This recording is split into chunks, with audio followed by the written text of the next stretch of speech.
hell no. There have been many movies on the rise of robots. How many of you clap? How many of you know what Chat GBT is? There are things, and everyone in the audience should know this, there are things coming down the pipeline on the artificial intelligence front that are just going to make your hair stand on end within the next year, because there is so much transformation going on in that domain. And that's been the case particularly for the last 6 months, that it's almost unimaginable. I figure a third of the universities will go broke in the next 5 years. So I'll tell you what Chat GPT is, just so you know, because you need to know this. And I don't know what sort of technological revolution this is. It's smarter than you. This is a big deal. So this AI system, it's a general language processing model, was released about a week and a half ago, and I went and interacted with it. It's an AI system, artificial intelligence system. It basically is trained on, well, a massive corpus of spoken or of text.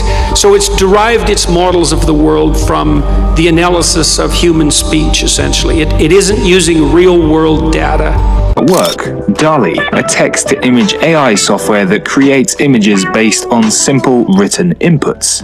DALL-E 2 is a new AI system from OpenAI that can take simple text descriptions like a koala dunking a basketball and turn them into photorealistic images that have never existed before.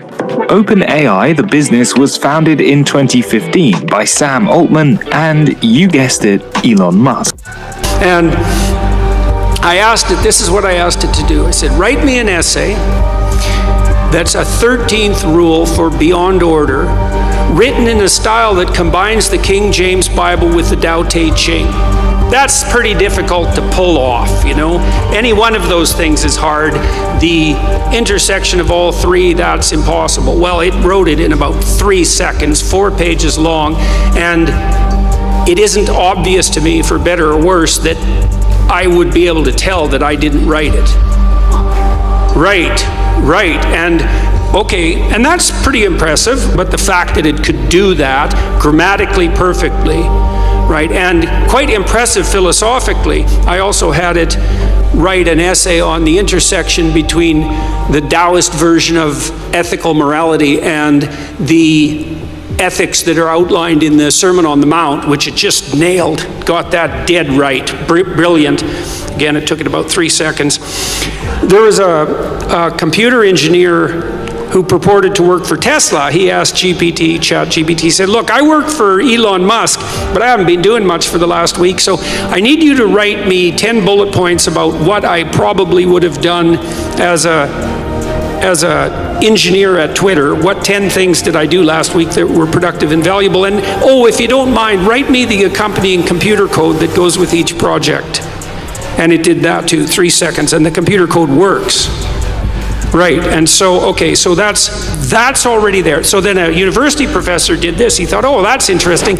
Any student will be able to write any essay on any topic with Chat GPT.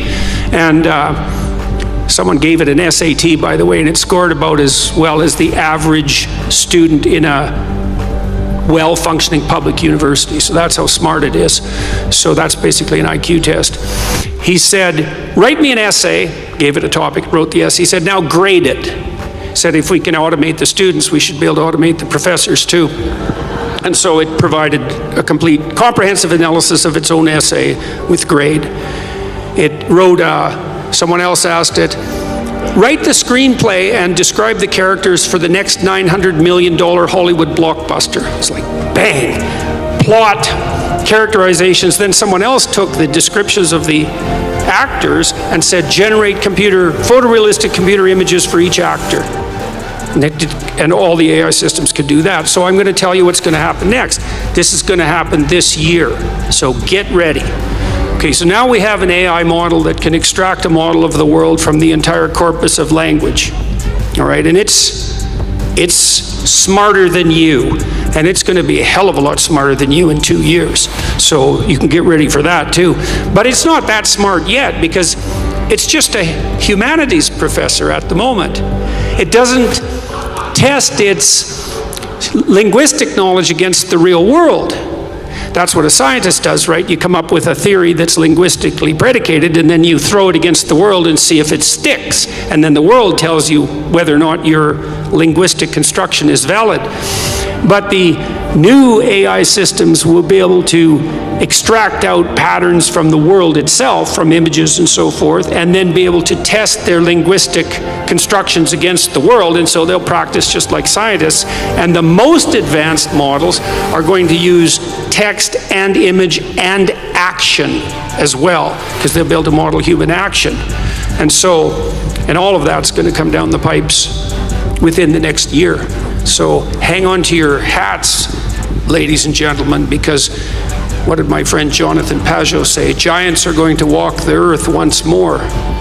And we're going to live through that. And Elon Musk, one of the things he's working on, see, he thinks that the world will be controlled by whoever produces the most functional AI system the fastest, because there'll be a first mover advantage. And one of the things Musk has been working on for a long time are distributed AI systems, so that you'll have your own artificial intelligence to protect you against, well, let's say against Google's artificial intelligence, for starters. Yeah, or the CCP's artificial intelligence, because you can bet your hat they're working on that about as fast as they possibly can.